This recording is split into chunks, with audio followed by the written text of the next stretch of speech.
A 17-year-old black teen delivered groceries to a billionaire's mansion and was told to get lost because of the color of his skin. But 3 months later, that same boy stood on her stage, pitching an app that would save lives. She laughed. Her father blacklisted him, then sued him. What they didn't know? He'd turned their racism into a revolution. This is the true story of how Malik James became a millionaire and made the system choke on its own silence. What happened inside that mansion? Stay with us. Before we deep dive into this interesting story, subscribe to our channel and tell us where are you watching from. Share in the comments below. Malik James moved through the city like a shadow, not because he wanted to disappear but because the world rarely saw him in the first place. At 17, he had already mastered the art of being unnoticed, lowering his hood when police cars passed, keeping his voice calm when store clerks followed him through aisles, smiling politely when white customers avoided his hands during grocery deliveries. He had grown used to being unseen, a ghost in his own city. Every morning began before the sun. The air in Newark still carried the scent of iron and asphalt when Malik slipped out of the small 2-bedroom apartment he shared with his mother, Cassandra. She worked double shifts, first at a nursing home, then at a diner, and slept in 3-hour pockets between worlds that rarely cared for women like her. Malik always tried to leave quietly so he wouldn't wake her, though she often stirred anyway, whispering the same tired blessing from the couch. Be safe, baby. Don't let nobody talk to you like you less than you are. He'd nod, smile faintly, and head out with his phone, his delivery app, and a backpack that carried more dreams than food. The cracked screen of his phone was both a lifeline and a reminder. It was on that same screen where he learned to code from YouTube videos, typed lines of broken syntax that turned into little miracles. At night, when the city slept, he built apps that mapped safe routes home, mock-ups for job finders, digital sketches of an idea that he hadn't even named yet. It was his quiet rebellion against a world that refused to invest in kids who looked like him. But during the day, he was just the boy on the bike. The neighborhood where he lived was alive with noise. Kids shouting, buses hissing, old men arguing about the Knicks. But when he crossed over into Westfield Hills, the white part of town, silence took over. Even the air felt cleaner, as if filtered through money, streets lined with trimmed hedges, pastel houses that all looked cloned from the same blueprint. Malik pedaled slower there, his eyes scanning the gates that guarded more than just property. They guarded privilege. That morning, his delivery app pinged with an address he'd never seen before. McGrath Residence, 1118 Belmar Avenue. The number alone looked expensive. He followed the route until he reached a massive iron gate that stretched wider than any he'd seen. Cameras blinked at the corners. A silver intercom gleamed against the black metal. Malik glanced down at the bag strapped to his handlebars. 2 large paper sacks filled with organic fruits, oat milk, and imported coffee beans. The total came to 267 sovereign 83s, more than his family's grocery budget for 2 weeks. He pressed the button. A woman's voice crackled through the speaker. Yes, delivery from McGrath, Malik said. There was a pause. Then the gate buzzed and slowly began to open. He pushed his bike through, the tires crunching over white gravel. The driveway curved like a private road, ending at a mansion that looked like something out of a movie. Tall white columns, glass walls, a fountain shaped like a swan. Malik swallowed hard. He wasn't supposed to be nervous, but every step he took toward the front door made him feel smaller. He caught a glimpse of himself in the glass, dark skin glistening from the bike ride, curly hair pressed under his cap, eyes sharp but tired. He tried to straighten his hoodie and smooth the wrinkles in his jeans. He didn't want to give anyone a reason to stare. The door opened before he could knock twice. A girl stood there, maybe his age, maybe a year older, blonde, flawless, her nails painted a glimmering pearl. She wore a pastel sweatshirt that probably cost more than Malik's entire outfit. Behind her, marble floors stretched endlessly, and a staircase spiraled upward like it led to another world. For a second, she looked confused, as if she couldn't comprehend why he was there. Then her expression shifted, from confusion to distaste. What are you doing here? She asked. Delivery, Malik said quietly, holding up the receipt on his phone. For McGrath. She tilted her head slightly. You're early. App said between 11 and 12, he said. It's 11:15. She crossed her arms. You can leave it by the door. Malik nodded, setting the bags down gently on the doormat. He double-checked the receipt, made sure nothing was damaged, and waited for her to confirm the order. But she just stood there, watching him like he'd stepped somewhere he didn't belong. He was about to leave when she spoke again, her tone sharp and deliberate. "Wait." Malik froze. "Yes, ma'am. Did you come through the front gate?" "Yes. You weren't supposed to." He frowned, unsure what she meant. It was the only way in. Her lips tightened. Delivery people usually use the service entrance. Malik blinked. "Sorry, I didn't." She cut him off. "You people never do." The words landed heavier than she intended. Or maybe exactly as she did. Malik's breath caught in his throat. He wanted to say something, to defend himself, to remind her he was just doing his job. But her gaze, cold, polished, entitled, pinned him in place. "I didn't mean," she began, then smiled faintly. "Actually, never mind. Just don't come to the front again. Okay?" She turned to leave. But Malik couldn't move. The silence between them stretched, raw and heavy. He finally found his voice. "I'm just here to work," he said softly. She stopped, halfway through closing the door. "Work somewhere else then." The air between them cracked. Something fragile and old breaking wide open. Malik looked at her, really looked, and saw someone who had never been told no. Someone who had never had to earn her space in a room. He felt the heat rise in his chest, that familiar ache, the one his mother warned him about. "Don't let nobody talk to you like you less than you are." He forced himself to nod. "All right," he said quietly. But she wasn't done. There was something about his calmness that irritated her, as if his refusal to react made her feel smaller. She stepped closer, lowering her voice so only he could hear. "Next time," she whispered, "get lost. And never show me your face again." Then the door slammed shut. Malik stood there for a long time, the echo of her words ringing louder than the sound of the closing door. He could see his reflection faintly in the glass, a young black man holding a paper receipt in a place that would never see him as more than a delivery boy. He picked up his bike, his heart hammering. Every push of the pedal back down that driveway felt heavier than the last. The gate closed behind him, sealing him out, but also, unknowingly, setting him free, because Malik James had just made himself a silent promise. The next time she saw his face, she wouldn't be looking down at him. She just didn't know yet that her father's name printed on the mansion's mailbox would soon appear again in his life, attached to an opportunity that could either change his future forever or destroy it. Savannah McGrath was everything her neighborhood worshipped. Blonde, confident, and born into a last name that opened more doors than effort ever could. Her world shimmered under chandeliers and champagne light, where failure was a foreign language and discomfort was something she only watched on TV. Her father, Jonathan McGrath, owned a chain of tech investment firms across the East Coast. Her mother ran charity luncheons that raised millions, mostly for people who already had enough. To Savannah, life was a stage, and she was the star. But her audience had been taught to applaud the wrong things. The morning after she told Malik James to get lost, she didn't remember him as a person.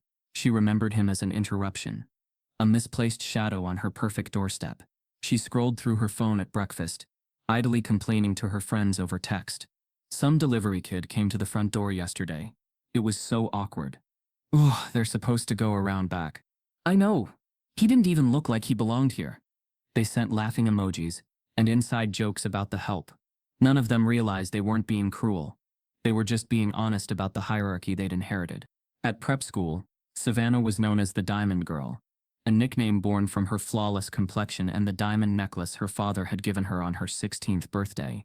Teachers adored her because her essays were polished, ghostwritten by tutors, refined by privilege. Her classmates adored her because they wanted access to her world. The campus was immaculate: brick pathways, green lawns, laughter that always sounded practiced. When Savannah and her friends saw Malik again a few days later, this time across the street, delivering groceries to a different mansion, they didn't see the same boy who'd been humiliated. They saw an object that reminded them of a line they never had to cross. Savannah's friend Mia squinted, sipping her iced latte. "Isn't that the same guy who came to your house?" Savannah glanced up, then shrugged. "Yeah, probably. He looks mad," Mia whispered. Savannah laughed. "Please. They always look mad." The group chuckled, the kind of laughter that didn't mean joy, but power. And Malik heard it. He didn't mean to.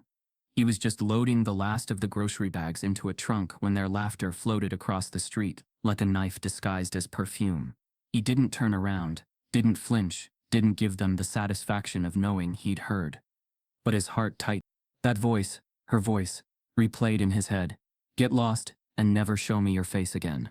He thought about how easily she'd said it, how natural it sounded, like she'd practiced it her whole life. The silence that followed was worse. Because once you heard that kind of contempt, you couldn't unhear it. Malik rode home slowly that day. The sun hung low, coloring the cracked streets of his neighborhood in gold and shadow. But even the light felt distant. Every petal turned into a question. Why did it bother me this much? Why can't I just forget it? He wanted to. He really did. But the truth was, Savannah's words didn't just sting, they confirmed something he'd been fighting to deny his whole life. That no matter how hard he worked, there were people who'd never see him past the color of his skin. When he got home, the apartment smelled like fried onions and tiredness.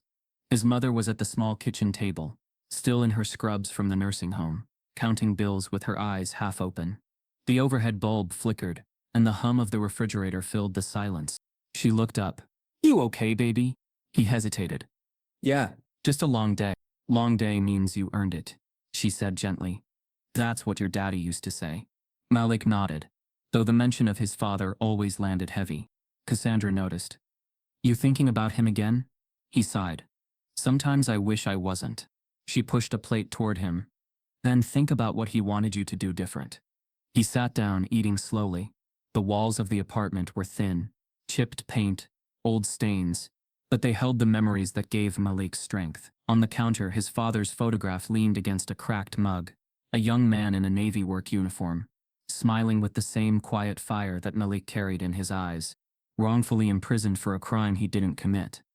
Released too late to see his son grow up. Malik hated that story.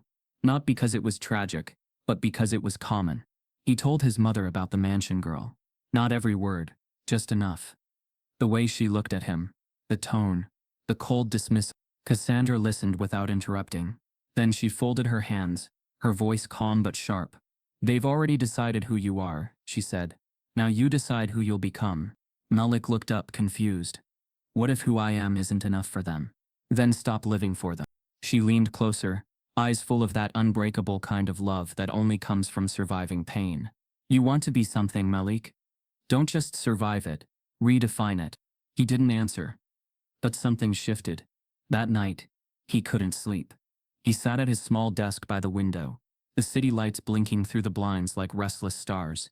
His cracked phone screen glowed with lines of code from an unfinished project, something he'd started months ago but never believed would matter. He pulled out a marker and looked at the blank wall above his desk, a wall covered with scraps of notes, doodles, and unfinished ideas.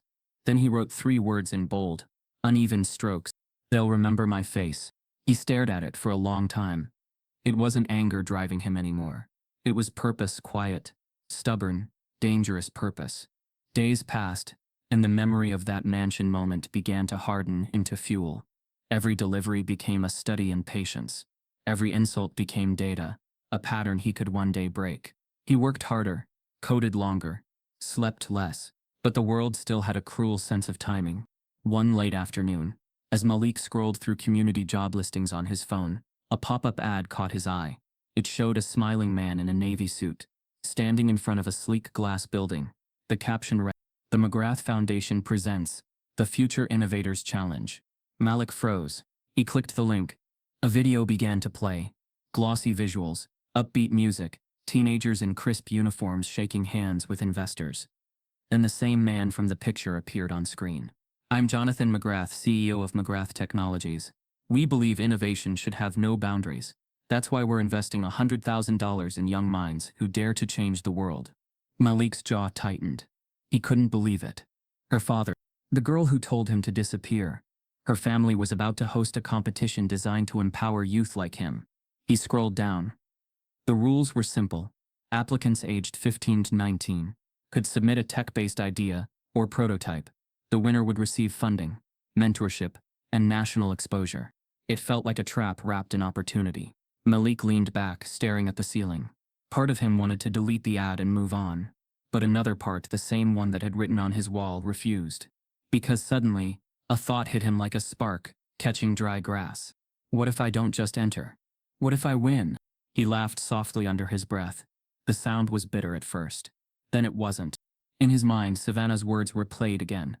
Get lost and never show me your face. He whispered to himself, steady and low. Oh, you'll see my face again. As Malik hit the apply now button, his phone buzzed. A new notification.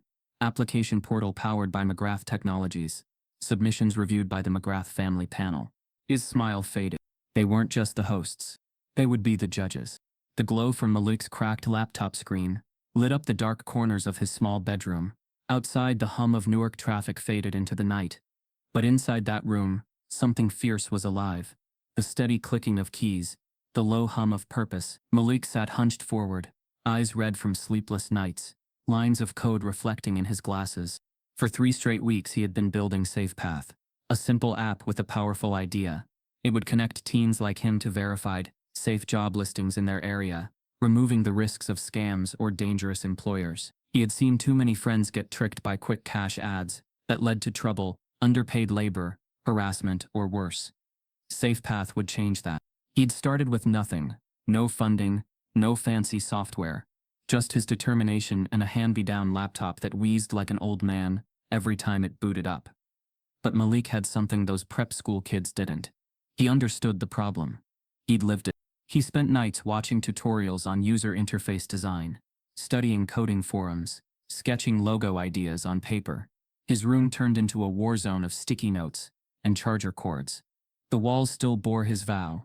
They'll remember my face, written in bold ink. Every time he doubted himself, he'd glance at those words, and the doubt would quiet down. When the McGrath Future Innovators Challenge application opened, Malik's hands trembled as he typed his entry. The irony of submitting to a program run by Savannah's father wasn't lost on him. It almost made him laugh, but he refused to let their name scare him. He uploaded his prototype, attached a clean pitch deck, and hit submit. For the first time in weeks, he leaned back, breathing deeply. It wasn't about revenge anymore. It was about proof. He didn't need Savannah's apology. He needed their attention, not for who he was, but for what he could do. The next few days passed in slow motion. Malik checked his email compulsively. Every buzz from his phone made his heart skip. His mother watched him pace the small kitchen, coffee cup in hand, eyes heavy but burning with quiet pride. "You're really doing this, huh?" she said one morning, stirring oatmeal on the stove. "I have to," Malik replied. "They say innovation's for everyone. I just want to see if that's true." She smiled faintly. "It never is, baby. But that don't mean you stop knocking." The word stuck with him. Then one Thursday morning the email came. Subject: McGrath Future Innovators Challenge. Application status. Malik opened it so fast he almost dropped his phone. His pulse raced as his eyes darted over the message. "Dear Mr. James, thank you for submitting your project to the McGrath Future Innovators Challenge. After careful consideration, we regret to inform you that your application was not selected for advancement to the finalist stage. We encourage you to apply again in the future and continue pursuing your creative potential. Your submission did not meet the cultural fit criteria outlined in our judging framework. Best regard, the McGrath Innovation Team." Cultural fit? Malik read the words out loud. The phrase stung worse than rejected. It didn't mean his app was flawed. It meant he was. He read it again and again, searching for something, an explanation, a typo, anything that made sense. But it was all the same polite dismissal, dressed in corporate language that said, "You don't belong here." He closed the email, heart pounding. He opened the competition site, just to see who did make it. There they were, the finalists. A row of bright, smiling faces with polished bios and sponsorship tags. All white. All from prep schools. The first was a 17-year-old from Westfield Academy, Savannah's school, whose innovation was an app that reminded wealthy families to water their houseplants using IoT sensors. Another finalist pitched a community engagement platform for golf courses. Malik stared at their polished headshots, the brand names stitched into their sweaters, the glossy confidence of kids who never had to wonder if they belonged. His chest tightened. He clicked on one name, then another, and another, each profile the same pattern: private schools, tech mentors, family-funded startups. No one from his kind of neighborhood. No one who looked like him. He felt something rise in his throat.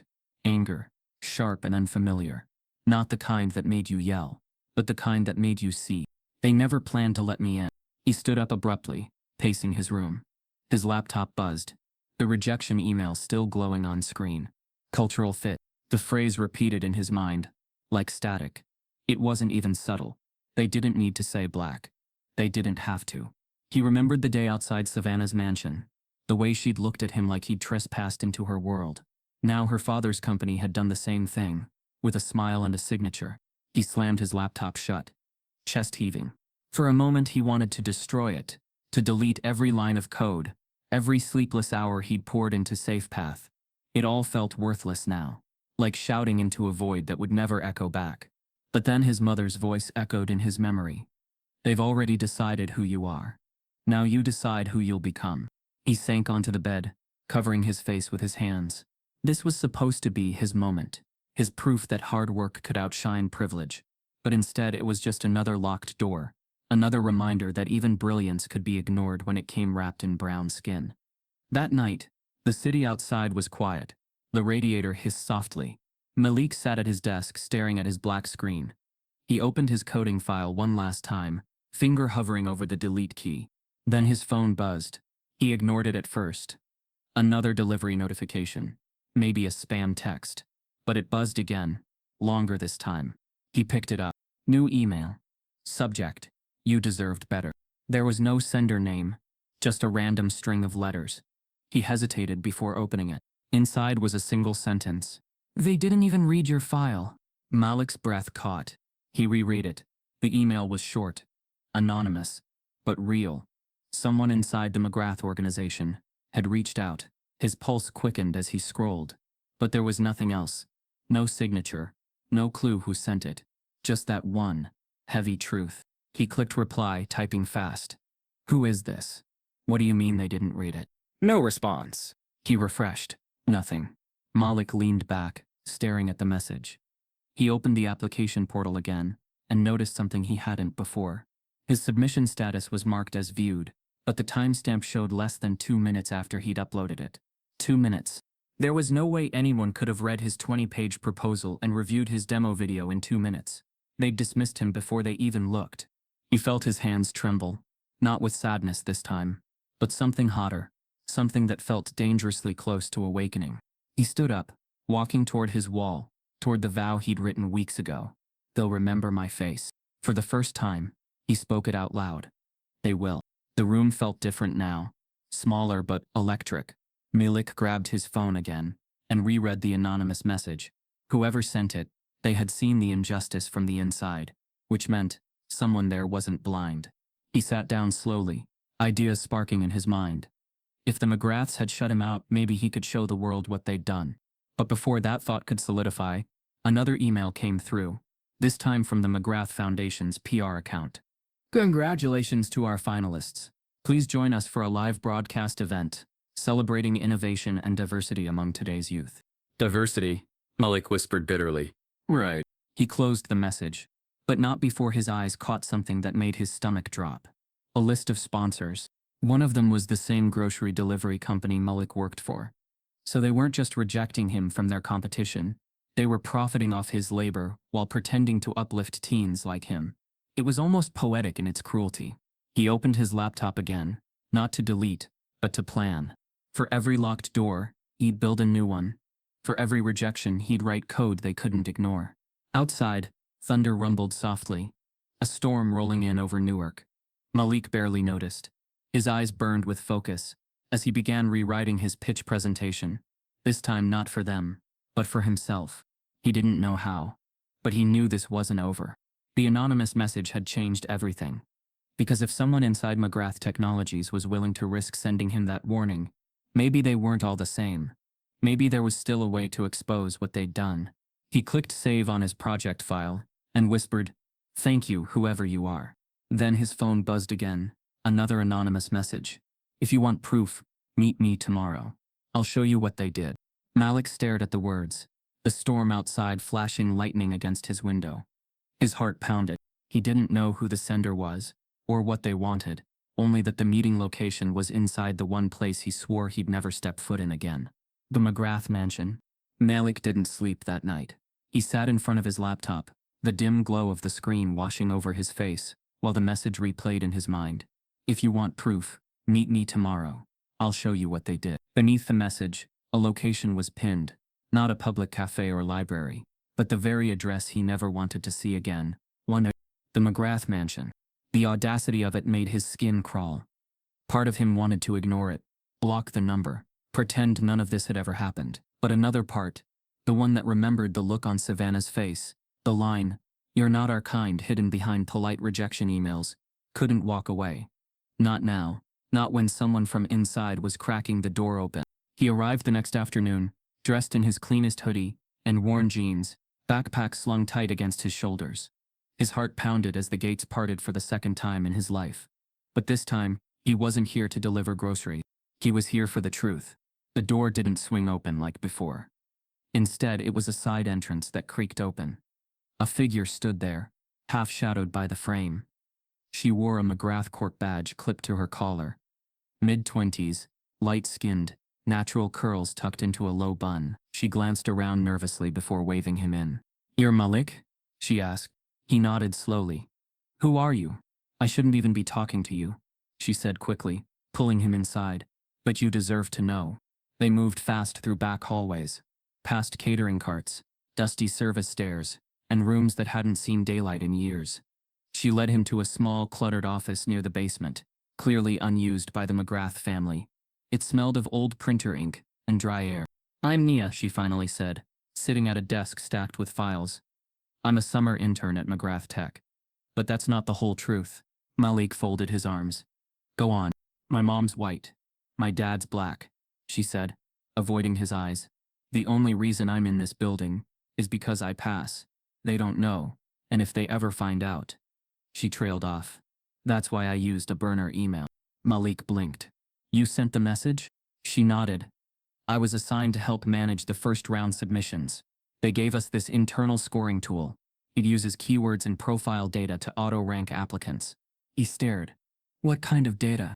Nia swallowed hard. "School, zip code, email domain, keywords in your pitch, and visual flags from any attached headshots." Malik's stomach turned. "You're saying it's coded to filter out people like me?" "I'm saying," she whispered, "your file was flagged before anyone even opened it. The system labeled you as non-core demographic. That's their polite term for not white, not rich, not one of us." The air in the room thickened. Malik sat down slowly, as if the weight of her words needed his legs to rest. "I thought maybe it was a mistake," she said quietly. "But then I saw your idea. It was better than half the finalists. And they didn't even read it." He laughed bitterly. "They built a system to pretend like they care. That's worse than just saying no." "I saved your file before they deleted it," Nia added. "I have the metadata logs. You can prove it." The room froze. "Proof?" Not suspicion, not outrage. Proof. "What if I go public?" Malik asked. "They'll deny everything," she said. "They'll say you're lying. You need something louder." That night, Malik didn't just stew in silence. He got to work. He built a website, nothing fancy, just black and white simplicity. A landing page with one headline: "They never saw me." Beneath it, he added the screenshot of the rejection email, the metadata from Nia showing the file was never opened, and a breakdown of the McGrath scoring system. No names, no doxing, just truth. He ended it with one line in bold: "If this is what innovation looks like, then it was never meant for kids like me." He bought a domain, posted the link on his social accounts, and went to bed. By the next morning, Newark was on fire. The story spread like spilled gasoline, catching flame. Teens, teachers, local activists, they all started sharing the site. Someone screenshotted the McGrath rejection message and turned it into a meme. The hashtag #NetMalikPitch began trending locally by noon, then across the tri-state area by nightfall. Malik's inbox flooded. Reporters asking for interviews, kids thanking him for saying what they were too scared to voice, strangers calling him brave. Some messages were hateful, of course. Trolls called him bitter, ungrateful, even a liar, but they were drowned out by the chorus of voices, finally recognizing what he'd exposed. At school, teachers pulled him aside with tears in their eyes. "You're making history," one whispered. "You really are." And then came the call that changed everything. A man named Elijah Vance, a local angel investor known for backing minority entrepreneurs, asked to meet. They met in a Newark cafe. Elijah wore no tie, just a pressed white shirt, and eyes full of curiosity. You built that whole site yourself? He asked. Yeah? Malik nodded. 3 hours. I just needed people to know. Elijah smiled. Well, people know now. He offered mentorship, feedback on the Safe Path prototype, and something more valuable. Belief. For the first time, Malik wasn't asking to be let in. Someone was offering a seat at the table. But the ripple effects were just beginning. Back at Westfield Hills, Savannah McGrath sat on her bed, staring at her phone screen in disbelief.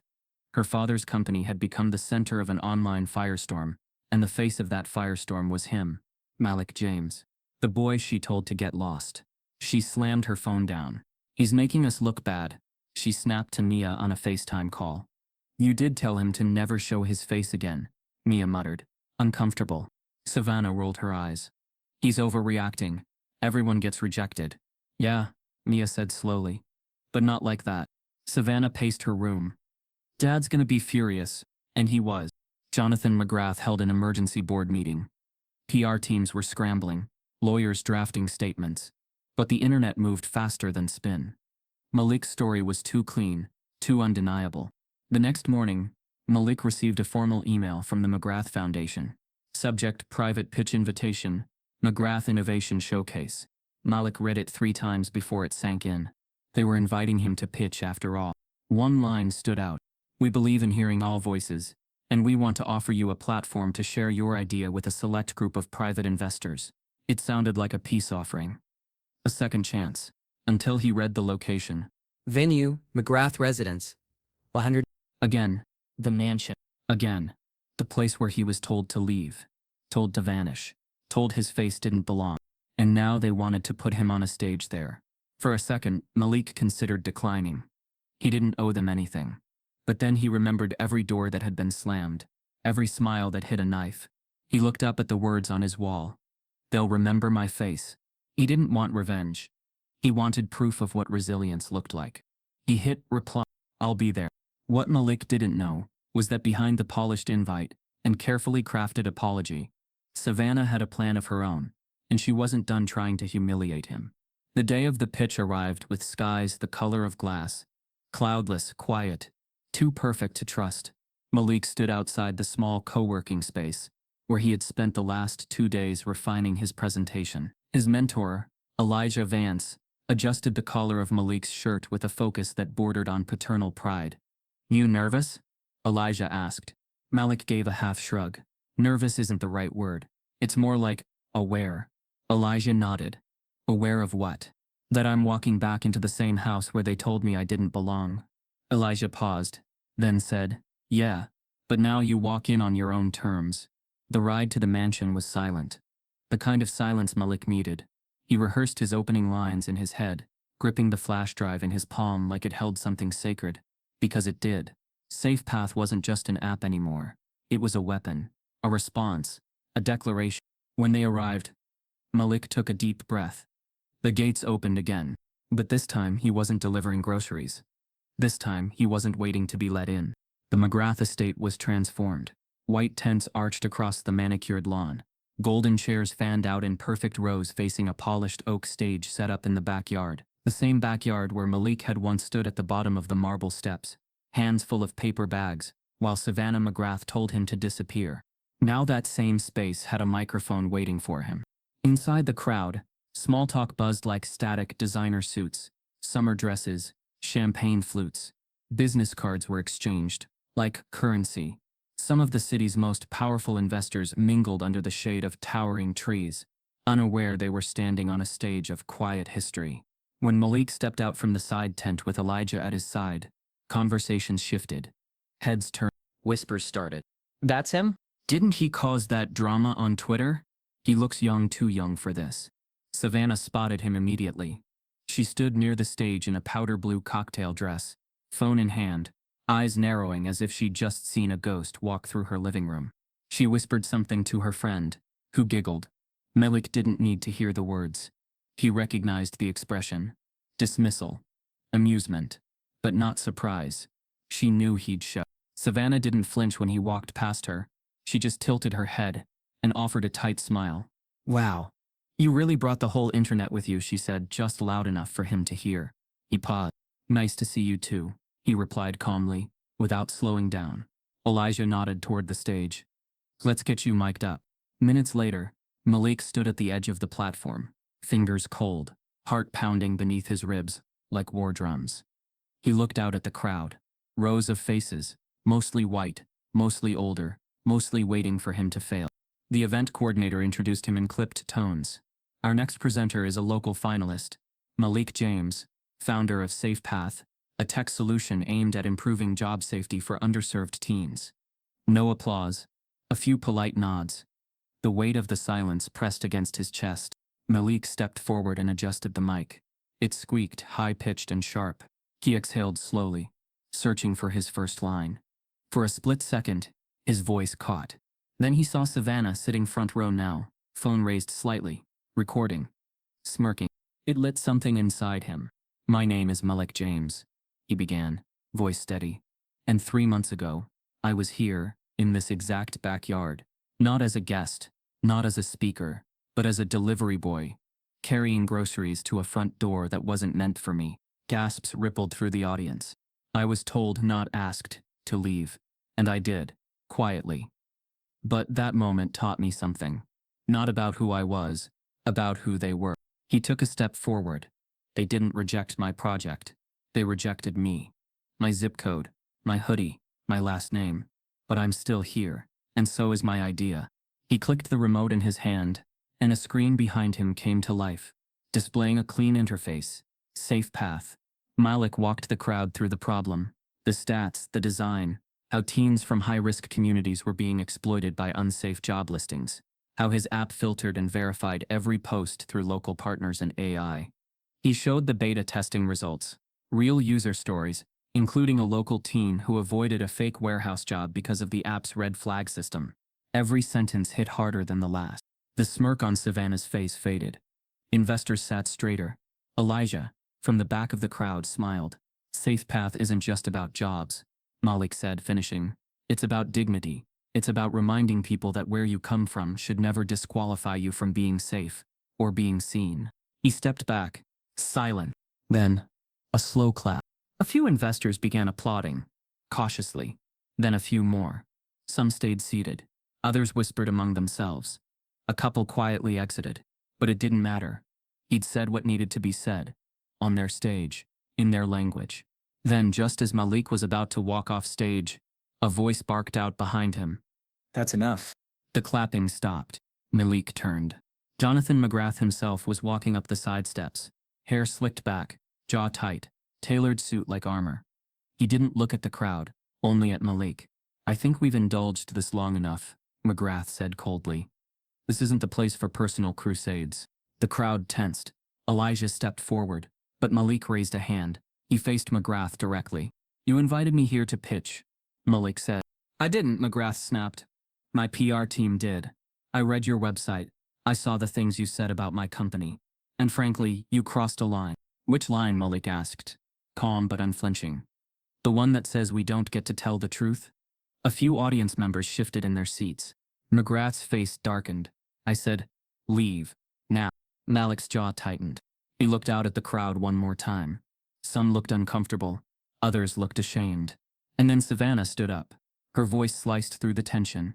Dad, you're making it worse. McGrath turned to her, surprised. Savannah crossed her arms.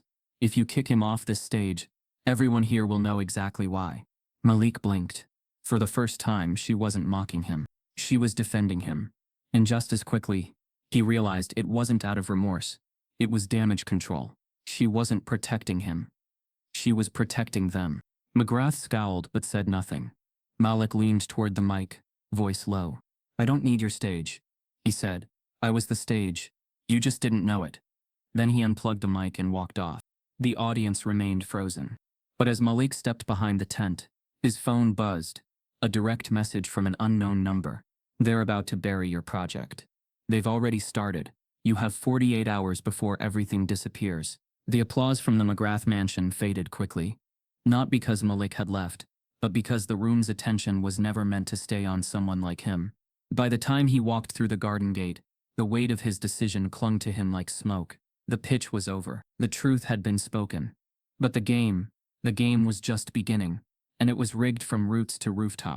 At first, Malik didn't notice the change.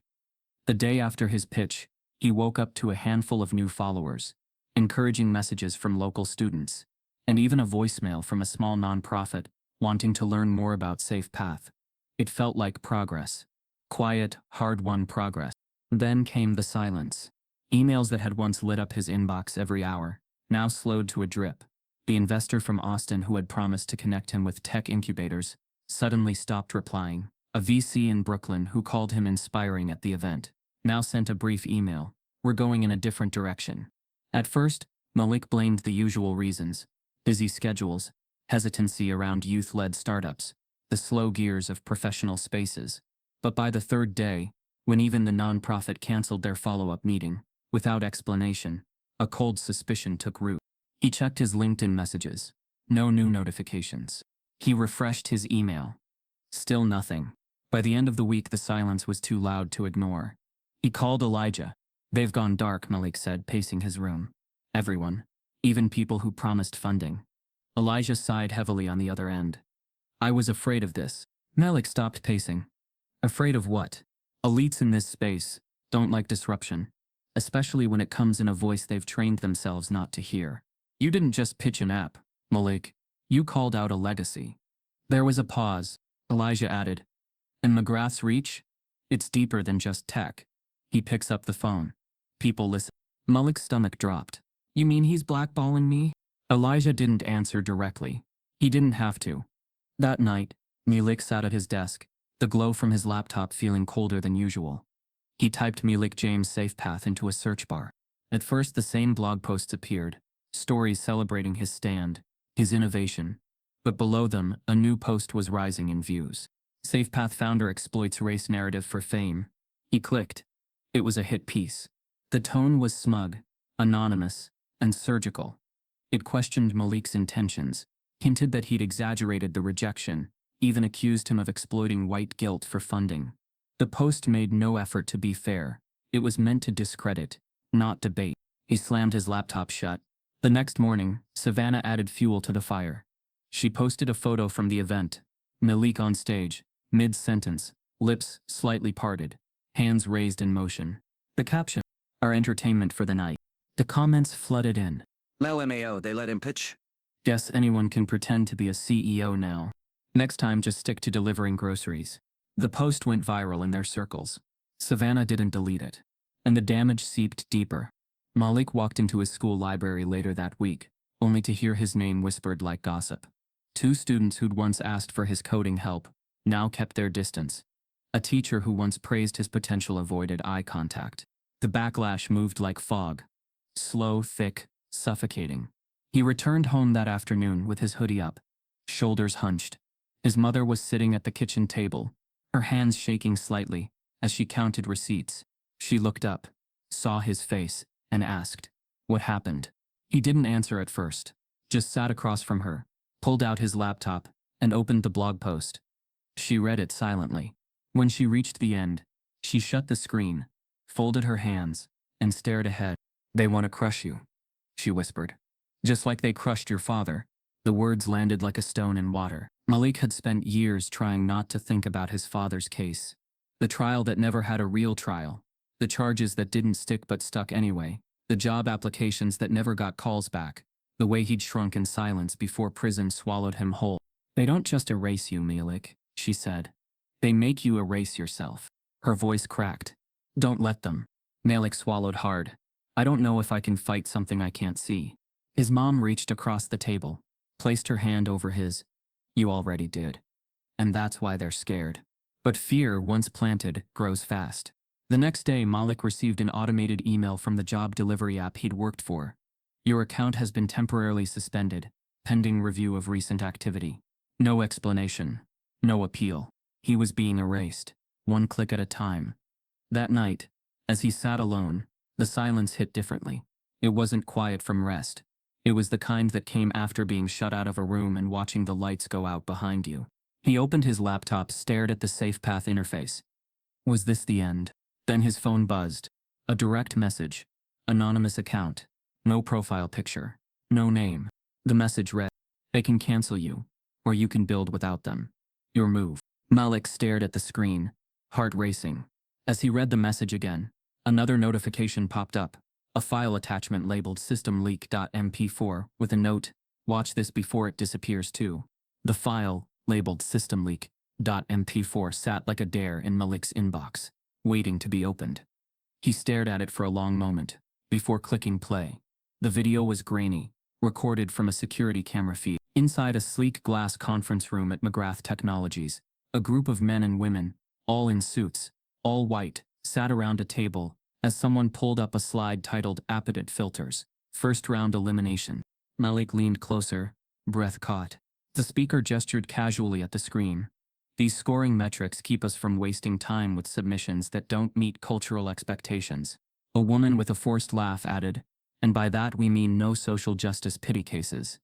The room chuckled. Someone else chimed in, "If they can't buy their way in, they're not ready for this level." Malik paused the video, heart pounding in his throat. It wasn't just bias, it was intentional.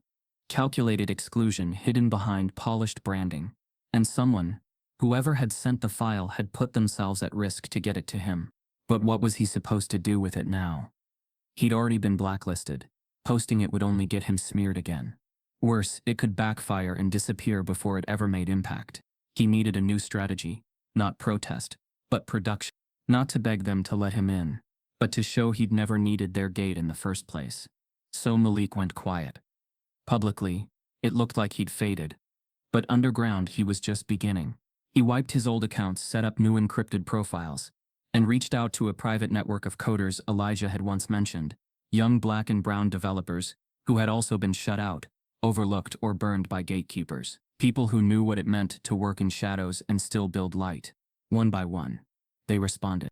An undocumented teen in Oakland, with insane UI skills, a black girl from Atlanta, who hacked old government databases for fun, a Ghanaian prodigy in Houston, whose parents thought coding was a waste of time, until he restructured his school's scheduling system anonymously, and finally a college dropout from the Bronx, who went by the alias Zero Lin, a genius at security encryption and anti-surveillance tools. Together they formed a digital collective, not officially named, never advertised, just a quiet encrypted workspace where ideas flowed and no one had to prove why they belonged. Malik presented SafePath 2.0 to them, stripped of brand fluff, refined from feedback, focused solely on functionality and community trust. It would verify job listings, alert teens of unsafe environments, connect them to mentors, and track employer behavior over time. "We're not building an app," he told them over voice call. "We're building safety. We're building visibility. For people they never meant to protect." The work was brutal. They used free tools and open-source frameworks. Malik borrowed Wi-Fi from a 24-hour laundromat 3 blocks from his apartment, camping outside in the cold just to push code to the repository. He ran out of data weekly. His laptop, already years behind, crashed twice under the weight of the new prototype. One night, the power in his building went out entirely, and he coded by candlelight, typing until his knuckles ached. When he told his mom what he was doing, she didn't say much, just brought him hot tea and kissed his forehead. "Even if the world don't believe in you," she said softly, "I do." But outside his apartment, the noise didn't go away. In the streets, people whispered, "You still trying to be one of them tech types? Ain't nobody hiring kids from our zip code. Why you still chasing them white folks' dreams?" Malik didn't answer anymore. He didn't have time for their doubt. He was too busy proving it wrong. Every day brought a new breakthrough. Smarter algorithms, sleeker UI, faster user onboarding. The small team worked in shifts, passing the project back and forth like a sacred object. They never met in person, but their trust in Malik was unwavering. Meanwhile, across town, Savannah McGrath was living her version of a dream. After her public gaffe went semi-viral, her father's PR team worked overtime to rehabilitate her image. They painted her as misunderstood, young, passionate about innovation. And it worked. Her face reappeared in prep school newsletters, gala photos, and influencer brunches. She began dating a venture capital intern named Drew, sleek, privileged, and painfully ambitious. They were perfect for each other in the worst way. One afternoon, Malik saw a photo of them together on Instagram. Savannah laughing on a rooftop, Drew beside her in a suit, glass of champagne in hand. The caption read, "Brain meets beauty, building the future one deal at a time." Malik didn't even feel anger. just clarity. They were building gates while he was building doors. And his door was almost finished. At 3:47 a.m., on a Thursday, Malik finally pushed the final line of code. The app interface blinked back at him, clean and solid. The beta version of SafePath was ready. He looked at the small team on the shared chat. Their usernames were glowing green. Malik, it's live. 0 Len, no press, no noise. Let the work speak first. ATL kid. It'll spread. Malik took a deep breath, switched to a dummy account, and posted the beta on 3 Newark-based youth job forums, tagging it as a free resource for teens navigating sketchy work offers. No branding, no origin story, just the tool. He closed his laptop and slept for the first time in weeks. When he woke up, his inbox was chaos. 1,400 by mid-afternoon, by sunset, and climbing. Users were leaving reviews, tagging friends, sending screenshots. Kids were sharing horror stories of dangerous employers, now verified and flagged by SafePath. One teen wrote, "This app stopped me from working a warehouse that didn't even pay last month's crew." Another posted, "Whoever built this, thank you. My cousin got jumped after a fake Uber Eats listing. Wish we had this sooner." The app was working, really working. And not a single investor had touched it. The underground teams sent celebratory messages, emojis, memes, even digital high fives. Malik just sat at his desk stunned. He didn't need validation. He had impact. He pulled up the dashboard again. As the numbers ticked higher, a small alert flashed in red. Unusual traffic source detected. Westfield Hills Academy, 48 users in 15 minutes. He blinked. Savannah's school. He clicked the feed. One of the users had left a review. "Didn't expect to find this here. Kinda amazing. Whoever you are, you did it." Malik leaned back, heart thudding. The people who once erased him were now using what he built. And they didn't even know it came from the kid they told to disappear. As he refreshed the dashboard again, a new alert popped up. This time not from users, but from the server host. Unusual data access detected. IP traced to McGrath Technologies. Malik sat frozen in front of his screen as the red server warning pulsed quietly. Unusual data access detected. IP traced to McGrath Technologies. He clicked to expand the alert. The timestamp showed a data retrieval attempt just minutes earlier. Not from a public user, but a back-end probe. Whoever it was didn't log in like a typical user. They'd bypassed the front end entirely and were searching through administrative endpoints, system logs, and metadata. Someone at McGrath Tech was trying to look under the hood. Malik's fingers hovered over his keyboard. Was it sabotage? Were they trying to reverse engineer the app? Or worse, find proof it was him behind it? He toggled on the built-in firewall protocols and looped in 0 Len. Malik McGrath just hit the servers. Quiet but deep.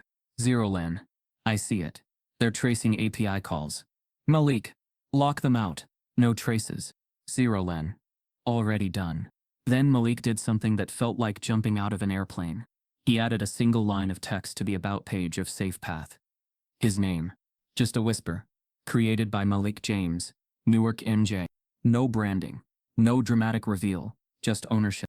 If they wanted to trace him, they wouldn't have to hack him. He'd beat them to it. By the following Monday, the Newark Gazette published a front-page story that hit the city like lightning. Teen tech prodigy builds job safety app from scratch.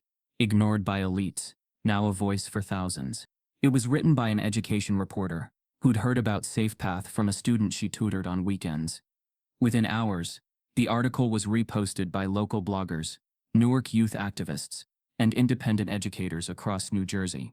The momentum was slow, but steady, until one person changed everything. A retired NBA player from Newark, now an outspoken advocate for inner-city reform, reposted the article to his 2.1 million followers, with a caption that read, "Y'all ever seen a 17-year-old build something schools and the streets can use? This is the future. Protect him." That post exploded. The next wave came from a well-known rapper from Brooklyn, who saw the post and added his voice. "They don't want us building platforms. They want us building hashtags. This kid built protection, SafePath respect." Then came the athletes, then the influencers, then the educator. By the end of the week, SafePath had over 7 local nonprofits began integrating it into their teen outreach programs. Schools across Jersey began using it in their career readiness workshops. A youth center in the Bronx ran a community session titled, How One Teen Changed the Game Without Permission. Malik's inbox became a blur. Requests for interviews, podcast invites, school districts asking for licensing agreements. One morning, Elijah burst into Malik's kitchen, holding up a tablet. "You're not going to believe this," he said, grinning. Malik looked up from his coffee. "What now?" Elijah turned the screen. "TEDx Youth just invited you to speak. Their Newark event. They want your story." Malik stared, wide-eyed. "TEDx? They said your work embodies disruptive innovation through lived experience. Whatever that means, it's a big deal." Malik didn't say anything at first. He just leaned back in the kitchen chair and smiled. Not a flashy grin. A quiet, long-awaited kind of peace. The kind that comes when something heavy finally lifts. The TEDx stage was nothing like the McGrath lawn. It was warm, honest, human. Red carpet, soft lights, folding chairs filled with teens, teachers and parents, people who wanted to hear. Malik stepped onto the stage, palms damp, voice tight at first. "I wasn't supposed to build this," he began. "I was supposed to take what they gave me and be grateful." The room fell silent. "I was supposed to stay in my place, deliver groceries, stay out of the front yard, smile politely when they called me one of them." A pause. "But I stopped waiting for permission the day I realized they were never going to give it." He told them about SafePath, about the bias, the sabotage, the silence, the rejection, and finally the quiet rooms where resilience was born. When he walked off stage, the audience was standing. The clip of his talk went viral within hours. A youth-focused news channel clipped a segment titled, "Malik James, Why Black Innovation Can't Wait for White Approval." It hit 6 million views in 2 days. Savannah McGrath saw it while scrolling in bed. Her phone buzzed with push notifications of Malik's face, again and again. She clicked on the TEDx video, watched 30 seconds, then shut it off. Her jaw tightened. Downstairs she found her father in the study, pacing, phone pressed to his ear. When he hung up she asked, "You saw the talk?" Jonathan McGrath nodded slowly. "We underestimated him," he said, voice low. "That was a mistake." "Is he a threat now?" she asked, arms crossed. Her father didn't answer directly. Instead he opened a folder on his desk. A proposal draft. "He's being courted," he muttered. "People want him now. People we couldn't get to return calls 2 months ago." She scoffed. "So what? You want to buy him?" He turned to her with a look she hadn't seen before. Not frustration, but calculation. "I want to shut him down before he becomes untouchable." The next morning, Malik got a package delivered to his door. No return address.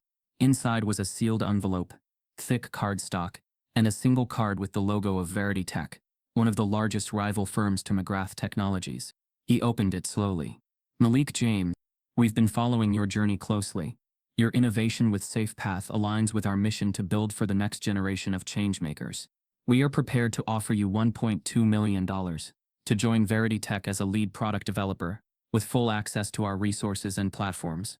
In return, we request exclusive ownership and discontinuation of the SafePath platform to avoid IP conflicts." Malik read it 3 times. Net $2 million, more money than he and his mother had ever seen. Enough to change their lives, move out of their cramped apartment, pay off debts, start over. But the words discontinuation of SafePath lingered like poison in the ink. He looked back at the user dashboard. Over 100,000 teens. Lives changed. Stories shared.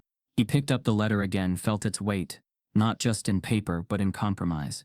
This was the world's way of saying, "You're valuable, but only if you stop being dangerous." He turned the card over and found a handwritten note in elegant cursive. "Take the money, Malik. Or we'll take what you built, one way or another." Malik placed the offer letter on his desk as if it might catch fire. He read the number again, the zeros blurring under the weight of everything it could fix. His mother's back rent, the car that hadn't started in months, the cracked ceilings in the hallway. The offer gleamed like a promise wrapped in pressure. Escape, status, legitimacy. But the handwritten note flipped that promise into a threat. "Take the money, Malik. Or we'll take what you built, one way or another." That line played on loop in his mind as he stared at the walls of his room. The ones papered with sketches, ideas, user feedback, late-night notes, scrawled in exhaustion. SafePath had never been about profit. It was about protection. It was about still, $1.2 million. His mom saw the envelope when she came home from work, still in her CNA scrubs, her body sore from lifting patients and her eyes bloodshot with fatigue. She sat across from him at the kitchen table, looked down at the figure, and said nothing at first. "It's real," Malik whispered. She leaned back in her chair, rubbing her temples. "That's enough money to change everything, baby." I know. She tapped the paper, gently. "But at what cost? They want me to shut it down. Safe path. Sign it over." His mother stared at the card like it might bite her. "You built that from nothing. You bled for that." He nodded. Then they saw it shine and said, "Give it up." Just like that. She shook her head.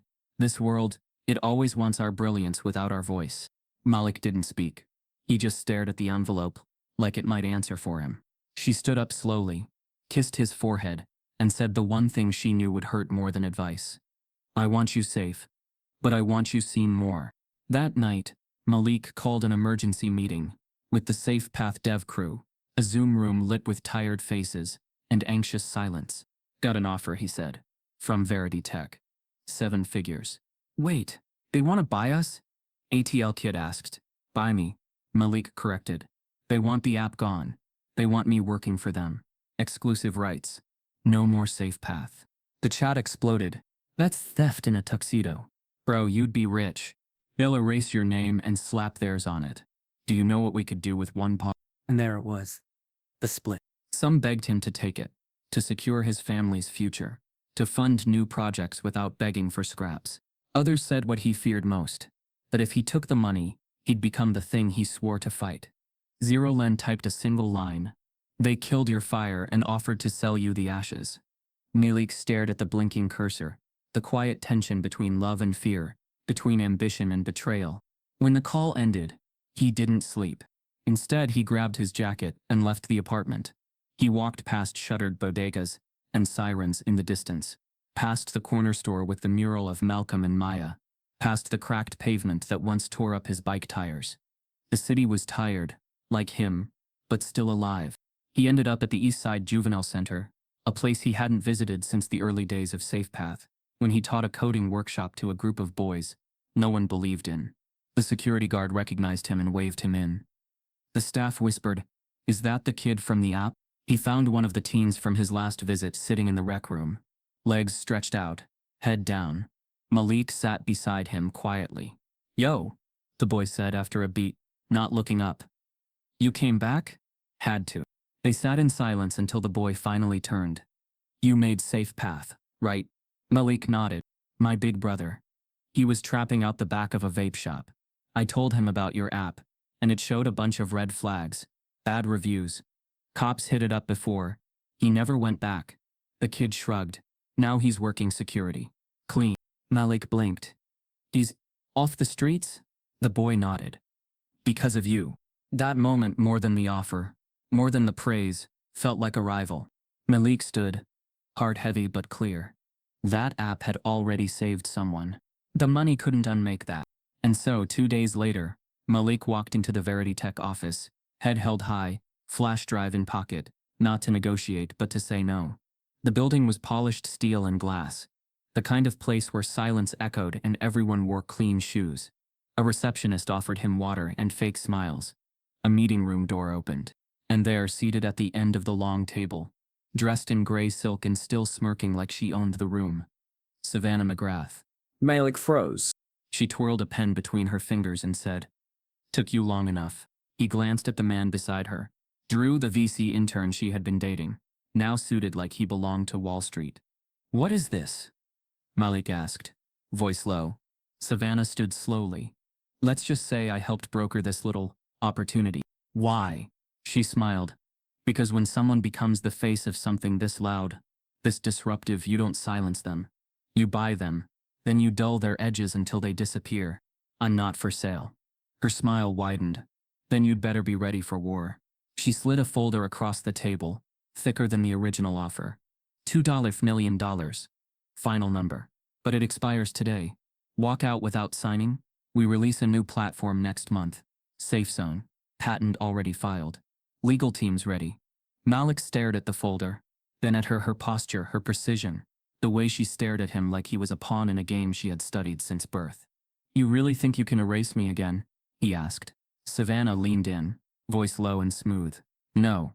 I think I can make the world forget you were ever first." Malik gripped the flash drive in his pocket. She had money. He had momentum. And somewhere in that collision, a line was about to be drawn, not in dollars, but in truth. As Malik turned to walk out, the door opened behind him, and in stepped a government lawyer with a badge in one hand and a subpoena in the other. "Malik James, we need to talk about how your intellectual property ended up in the hands of McGrath Technologies." The subpoena landed on the table, like a grenade. Malik barely had time to react. The government lawyer introduced himself as Agent Granger, from the Department of Commerce's Intellectual Property Division. The badge was real. The tone was colder than the room's air conditioning. "We received multiple filings alleging cross-use of proprietary frameworks between your application, SafePath, and a product currently being developed by McGrath Technologies," the agent explained. Malik's chest tightened. Savannah sat silently behind the conference table, no longer smirking, just watching. Her fingers were perfectly still now, as if even she didn't expect things to escalate this quickly. Malik blinked. "They're accusing me of stealing my own idea?" Agent Granger nodded. "For now, it's just a notice of review. We're not accusing anyone. Yet. But someone filed documentation suggesting your app used internal McGrath IP." Savannah's eyes flickered, but she didn't speak. The agent slid a copy of the complaint across the table. Malik skimmed the header. McGrath Technologies v. James Technologies, provisional. His heart punched his ribs. "I never had access to their code," Malik said. "They had access to mine." "Then you'll need to prove that," Agent Granger replied. "In court if it comes to that." With that, the agent left. Paperwork filed, threat delivered. Malik sat alone in the room, the subpoena like a ghost between his hands. The silence stretched, until Savannah finally stood. "I didn't know they were going to do that," she said. Her voice was lower now, softened, calculated. He didn't answer. She walked over, arms folded. "I came today to talk, not to fight." He scoffed. "You don't talk. You manage optics." Savannah winced slightly, but recovered. "Look, I misjudged you, Malik." He looked up at her, really looked, and for the first time he saw something that almost resembled sincerity, but not quite. Her posture still reeked of performance. Her tone was smooth, careful. She'd rehearsed this. "I misjudged you," she repeated. "And I'm sorry if anything I said that day made you feel?" Malik cut her off. "You told me to get lost. You said don't ever show my face again." "I didn't mean it like that." "No," he said, standing now, voice rising. "You meant exactly what you said. And now that the world sees me, suddenly you are trying to rewrite the script?" Savannah's face hardened, the veneer cracking. "You think I don't know what this is?" he continued. "You still don't see me. You see what I built, and now you want to stand next to it so people don't ask what part you played in trying to bury it." She didn't respond immediately. Her eyes scanned his face, looking for an opening, a moment of softness. "I've changed," she said finally. "I see things differently now. I've learned. I want to be part of something real." Malik let out a humorless laugh. "You want to be part of something real so long as it looks good on your resume." "I'm offering to collaborate," she pressed. "I have platforms, networks. If we worked together, we could take SafePath global." He stepped back like her words were fire. "You had the chance to be part of this when it was nothing but code on a broken laptop. When I was outside your house holding paper bags. But now that it's something, now that cameras are watching, you're showing up with talking points and damage control." Savannah's face dropped. For once, she had no counter. Malik grabbed his flash drive and turned toward the door. "You told me to disappear," he said, voice quiet now, filled with something deeper than anger.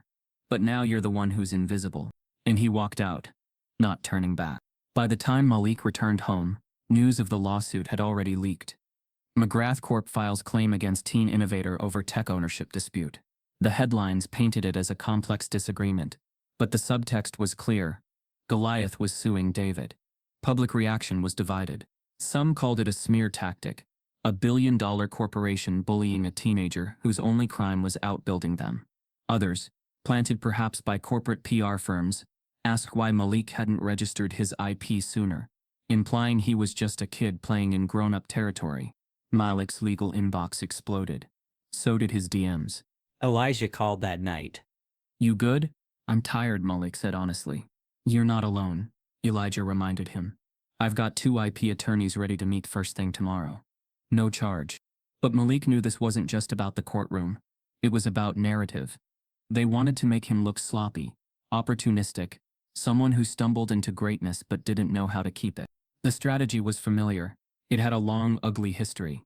By the weekend, Savannah had begun a soft PR tour, appearing in an online panel titled Young Innovators, Collaboration Over Competition, where she spoke vaguely about bridging divides and making space for all voices. She never mentioned Malik by name, but the message was clear. He was the one refusing unity. He was the one resisting progress. A camera crew from a national news network reached out for an interview. Malik declined. Instead, he met with his legal team, 2 black attorneys in crisp suits, who treated him like a founder, not a fluke. We'll counterfile, one said. You built SafePath independently, and we have timestamps, chat logs, and system blueprints to prove it. Malik nodded slowly, still processing the absurdity of needing to defend himself for creating what others tried to steal. His mother cooked that night. Real food, warm and slow, the kind that smelled like childhood. As they sat down, she placed her hand over his. They can take everything but your why, she whispered. Hold on to that. He did. The next day, Malik published a statement on the SafePath website. Not defensive, not petty, just clear. SafePath was built by and for the communities they overlook. I didn't ask to be a symbol. I only asked to be heard. I welcome transparency, but I won't be intimidated. This platform exists because it has to, and I'm not walking away. The post was shared over 200,000 times in 48 hours. Young developers reached out. Public school teachers sent emails with screenshots of students using the app in real time. A senator reposted the message calling it a lesson in courage from a kid who shouldn't have to fight this hard. But Malik knew the next fight wouldn't be fought online. It would be in court. The day before the hearing, his lawyers called with a grim update. We just received McGrath's final evidence packet. Savannah submitted emails claiming she helped you design SafePath from the beginning. It was barely sunrise when Malik received the scanned documents from his legal team. The PDF was 62 pages long, filed in state court under the title, McGrath Technologies, VC Malik James, DBA SafePath. At first the words blurred together. Willful infringement, theft of proprietary systems, competitive harm to corporate innovation. But the worst part was the declaration of collaboration. The section where Savannah claimed she had provided ideation support and interface concepts to Malik during what she described as a mutually beneficial creative exchange. It was a lie. A clean, legally polished, money-backed lie. The lawyers met with Malik in a conference room borrowed from a local nonprofit. Files were spread across the table, thick binders filled with timelines, user screenshots, code snapshots, and chat logs from his team. But even with the truth in hand, the energy in the room was cautious. They're playing dirty, said Rachel, one of Malik's attorneys, flipping through Savannah's submitted emails. She backdated these, claimed she gave you interface mockups and feature outlines. Malik stared. That never happened. I believe you, Rachel said. But in court, belief doesn't matter. Paper does. He looked to Elijah, seated at the end of the table, fingers steepled in thought. How do you fight people who write the rules and twist the ink? You fight louder, Elijah replied, and you let people watch. Malik's attorneys were smart, committed, but they were swamped. And unlike McGrath's army of corporate litigators, they couldn't afford to do it for free. By noon that day, Malik received 3 rejections from other firms. No pro bono, no interest at this time. Even those who had praised SafePath from afar didn't want to go toe-to-toe with one of the most politically connected tech families in the Northeast. When doors slammed, Malik turned to the people who never asked for suits or signatures. He opened his laptop and called his coder crew into an emergency chat. He told them everything, every detail of the lawsuit, Savannah's lie, and the court's looming decision. Zero Len was the first to speak. They're trying to trademark your existence. ATL Kid followed. So we take the fight to the people. Within hours, they created a clean, secure donation page. Protect SafePath. Fight for digital justice. The pitch was simple. They stole from him. Now they're suing him for building it better. Malik added a personal message at the top. No theatrics, just truth. SafePath was made to protect us. Now I need your help to protect it. He went to bed unsure if anyone would care. By morning, the campaign had raised. By afternoon, the story reignited fury. News outlets reposted it under new headlines. Billionaires try to erase black teens' invention. Again, teachers donated lunch money. Coders sent entire paychecks. One woman from Detroit sent $5 and wrote, "I've never given to a campaign before, but my daughter used your app and came home safe." The energy was different now. Bigger. The courthouse was packed on the day of the preliminary hearing. Protesters stood outside with signs, "Innovation isn't theft," and "Stop suing kids for outshining you." Inside, Malik sat with his mother, Elijah, and his legal team in the second row of the oak-paneled courtroom. The McGraths, dressed in tailored silence, sat at the opposite bench. Jonathan stone-faced, Savannah glancing around nervously, Drew scribbling in a legal pad like he belonged there. Judge Renee Calloway took the bench, a black woman in her 50s, eyes sharp, tone sharper. "I've read the motion," she said, tapping her gavel. "Let's begin." McGrath's lead attorney launched into his opening. A sanitized history of McGrath Technologies, a vision of teen safety initiatives, and how Malik's app borrowed extensively from their internal prototypes.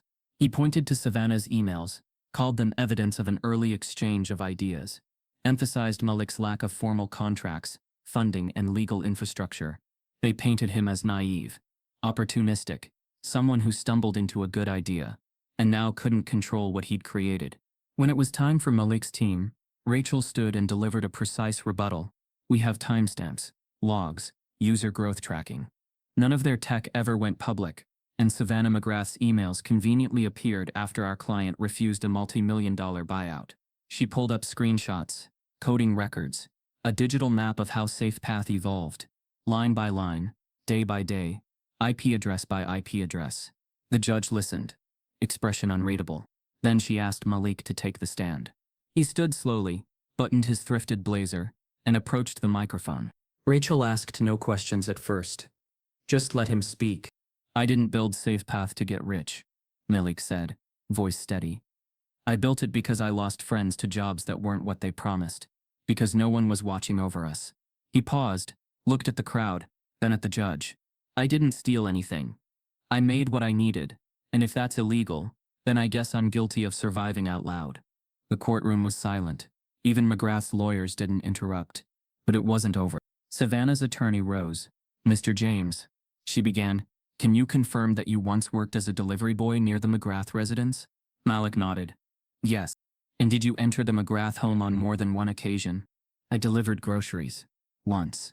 "Did you have access to any computers, tablets, or devices in the home?" Malik's jaw clenched. "No."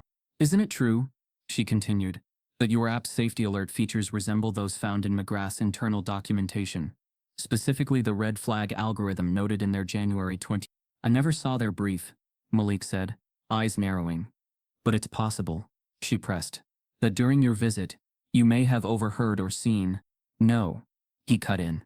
"It's not possible." The courtroom tensed. Judge Calloway raised a hand. "That's enough." She recessed the hearing for deliberation. An hour later, the decision came. Judge Calloway returned to the bench. Hands folded, voice calm.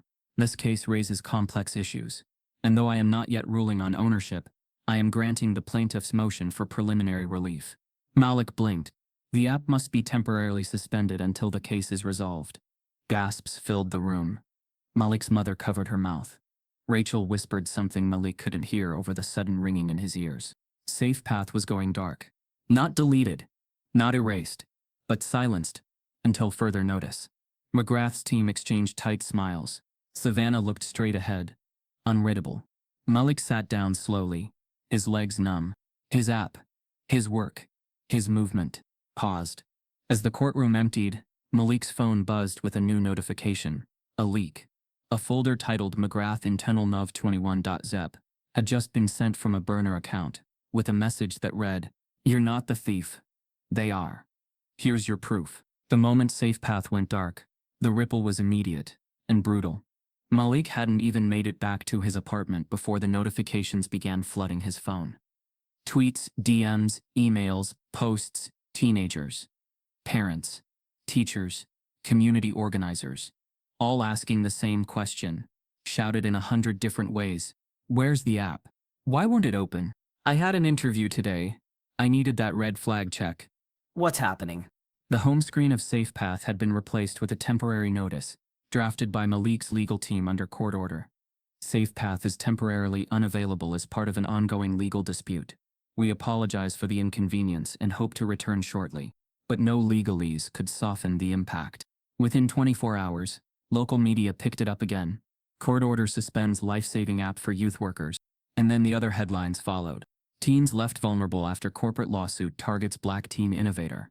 Silenced for winning, Malik James' platform shut down amid legal fight. Even allies who had stayed quiet during earlier controversies now spoke up. Teachers at charter schools, social workers, even a few city council members. The noise reached Congress. The outrage swelled.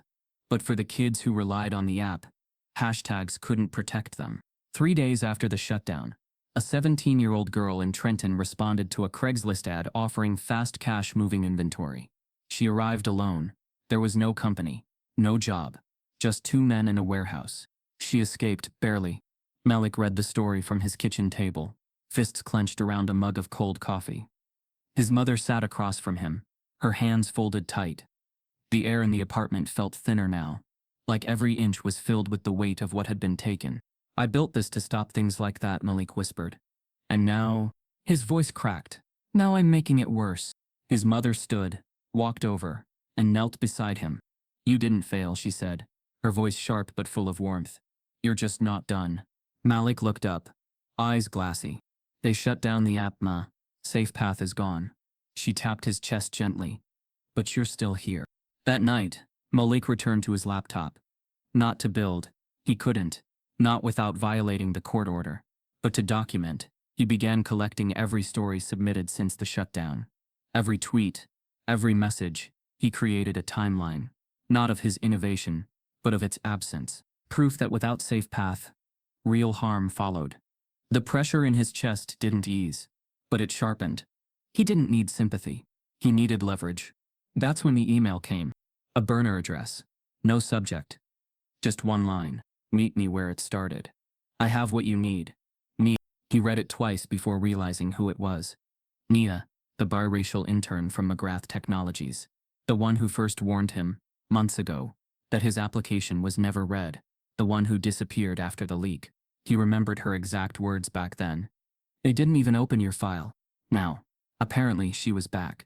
Malik didn't hesitate. The next evening, just after dusk, he found himself standing outside the side entrance of the McGrath mansion, the same door Nia had snuck him through once before. He wore a hoodie, kept his head low. He half expected cameras to catch him, alarms to blare, security to swarm. But the door opened quietly. Nia pulled him inside, leading him quickly through narrow service corridors. She looked older than before, not by years, but by the kind of exhaustion that comes from witnessing too much. Her eyes were shadowed, her words clipped. They thought I left, she said. But I didn't. I just went silent. They entered a cramped storage room that had once held catering supplies. Now it was packed with file boxes, old laptops, hard drives. I've been collecting everything I could find, she whispered. They think they wiped it, but corporate people always forget one thing. Nothing's ever really gone. She handed him a small flash drive. Internal memos, design drafts, meeting transcripts, emails, all from before you launched SafePath. All showing they were planning a teen safety platform based on your original pitch deck. Malik stared at her, stunned. They copied me. They didn't even try to hide it, Nia said. They assumed no one would look. He held the drive like it was a heartbeat. Why now, he asked. Why give this to me now? Because they made me part of the lie, she replied, her voice trembling. And watching them ruin you to protect themselves, I couldn't take it anymore. Malik swallowed hard. You know they'll come after you. She nodded. Let them. I stopped being afraid the day they erased you. They left without saying goodbye. There was nothing else to say. Back in his apartment, Malik sat in the dark, flash drive plugged into his laptop, dozens of files loaded onto the screen, dated weeks before Savannah's accusation, including an internal design document that mirrored SafePath's structure exactly. But one file stood out. A memo from McGrath's legal department titled, Contingency Strategy, rebranding external IP under McGrath Systems. Malik clicked it. The memo was damning. Bullet points outlined how to repurpose high-potential external ideas by repackaging narratives and removing original voices through acquisition or litigation. It was strategy, cold, systemic, racist. They hadn't just stolen. They had planned it. He stared at the screen for what felt like hours. Then he picked up his phone, dialed Rachel. "I've got it," he said. "Everything." Rachel's voice cracked through the speaker, breathless. "Then don't wait. We file for injunction tomorrow morning and bring the whole thing into the light." Malik arrived at the courthouse just after dawn, a flash drive in his coat pocket, and the truth burning in his chest like a second heartbeat. The building looked the same: towering columns, slow-turning security gates, the faint smell of polished marble, and old silence. But something was different today. This time, Malik wasn't walking in to defend himself. He was walking in to expose them. Rachel and the legal team met him on the courthouse steps. Their faces were sharp with focus, files tucked under arms, tablets buzzing with last-minute briefs. "You ready?" she asked. "I was born in the wrong courtroom," Malik replied. "But I'm ready now." Inside, the McGrath legal team was already seated. A wall of suits and smirks. Jonathan McGrath sat tall behind his attorneys, jaw locked, hands folded like a statue. Savannah sat beside him, eyes darting from screen to screen, avoiding Malik's gaze entirely. The judge entered. "Gavel down. Today's hearing is to review new evidence submitted by the defendant," she said. "We'll begin with opening statements." Rachel stood and turned on the monitor, at the front of the courtroom. "Your Honor," she began, voice unwavering, "we intend to prove that not only is the plaintiff's claim baseless, it is, in fact, a cover-up for the theft of intellectual property belonging to Malik James." She clicked the remote. Slide 1. Malik's original Safe Path pitch deck. Slide 2. A dated internal memo from McGrath Technologies titled Teen Safety App Concept. Draft 1 created just 10 days after Malik submitted his pitch to the McGrath Foundation's innovation competition. The courtroom went still. Rachel continued. "Through a whistleblower, we obtained documents showing that McGrath executives accessed Mr. James' pitch deck via internal email, just hours after submission. Not only was it viewed, it was discussed, screen captured, duplicated, and then repackaged." She clicked again. Slide 3. An email from Savannah to her father. Subject line: "You should see what this kid submitted. It's better than ours." Malik sat frozen. He hadn't known about that one. Savannah's face went pale. Rachel let the silence hang. The opposing counsel stood quickly. "Objection. This is hearsay. That email could have been doctored." Rachel responded. "Then I'm sure the court will be interested in the metadata file path, device signature, and internal timestamps." She handed the folder to the clerk. The judge reviewed the papers carefully, lips pressed into a tight line. "Continue," she said. Over the next 40 minutes, Rachel laid it bare: the emails, the timelines, the shared folder named Inspiration External Submissions, found on a backup McGrath server, where Malik's work had been labeled dissected and mined. This wasn't a misunderstanding, Rachel concluded. It was exploitation, sanitized and scaled. The courtroom buzzed with low murmurs. The McGrath lawyers scrambled, whispering to each other. Jonathan McGrath's face remained stone. Savannah looked like she wanted to disappear into her seat. But the damage was done. By lunch break, the media outside had already caught wind. Headlines blared across Twitter and news apps. Leaked emails reveal McGrath stole from teen developer. Billionaire firm caught lifting black teens app. Lied in court. From delivery boy to tech avenger, Malik James wins big. Reporters swarmed the courthouse steps. Supporters gathered with signs. "Give back what you stole." Malik built it. McGrath took it. Even influencers and celebrities who had once stayed silent now reposted the clips. One actor tweeted, "The story of Malik James is the story of every kid who ever had their brilliance ignored because of where they're from. Burn that system down." Malik stayed inside, away from the cameras.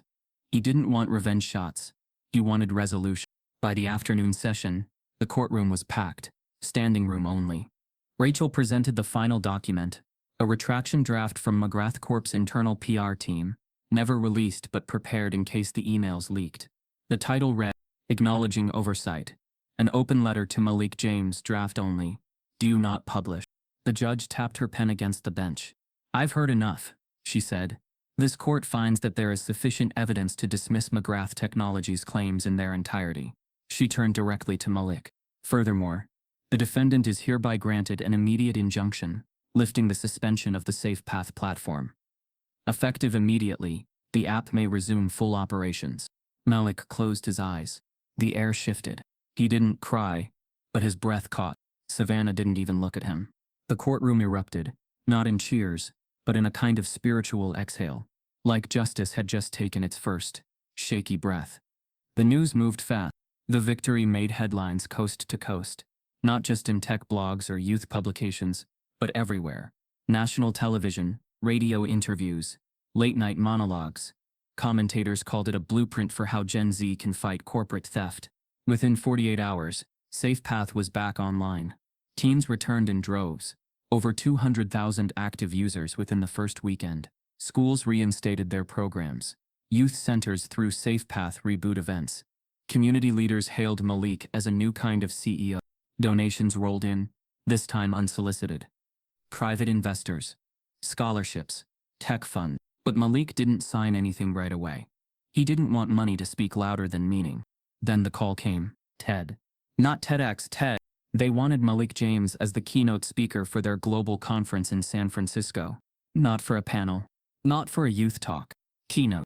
Top billing. The invitation read, "You've shown the world what tech looks like when it starts from pain and leads with purpose. We want you to open the conference." Malik sat in stunned silence as he read the words. His mother stood behind him, arms crossed, quiet tears slipping down her cheek. He turned to her, held the letter up. "I guess they see me now." But he wasn't finished, because while the cameras were still following the courtroom win, Malik had been building something new. Quietly. Privately. A platform designed to teach underserved teens how to build what he built. Not just to code, but to own. The name? Source Code. A mentorship pipeline. A startup incubator. A digital shield.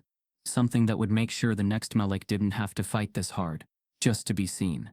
The first version was ready, and he was planning to launch it live during his TED Talk. But as Malik rehearsed for TED, his inbox pinged, an anonymous file drop, with the subject, "Before you launch source code, you need to know what Savannah did next."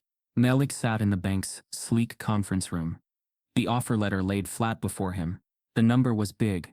Bigger than anything he'd ever imagined, but his heart wasn't racing with greed. It beat with calculation, with purpose, with a responsibility he could no longer ignore. He looked up as Elijah stood beside him. "We'll need to structure this so it funds what matters. Equity, scholarships, community projects," Elijah said quietly. Malik nodded.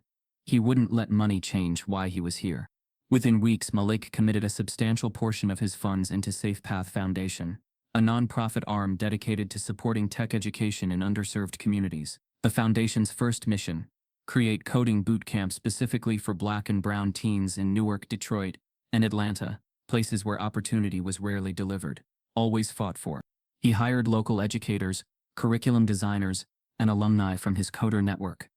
He rented classrooms in rec centers that once echoed with empty promise. He sat in the first lecture himself, sharing the stage with kids who'd never held a MacBook, teaching them how to build interfaces, manage APIs, and protect against algorithmic bias. The boot camps weren't flashy, no red carpets, no oversold promises, just real tools, real mentorship, real investment. Some of those teens had never visited Silicon Valley's websites because they assumed no one like them belonged there. Now they had lessons, live, custom, hands-on, built by someone who already walked their path. Meanwhile, SafePath's national profile surged. Malik appeared on talk shows, morning news segments, youth conferences. Reporters leaned forward in chairs, eager to hear from the overnight tech millionaire. But Malik always used the slot to defend young innovators, to spotlight places ignored, to insist that brilliance didn't need permission. Through all that, he stayed grounded.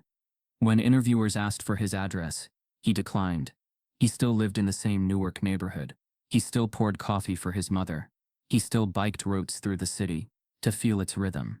He never abandoned the streets that made him. Then came the public apology. Savannah McGrath released it early on a Sunday morning. The text was polished, rehearsed.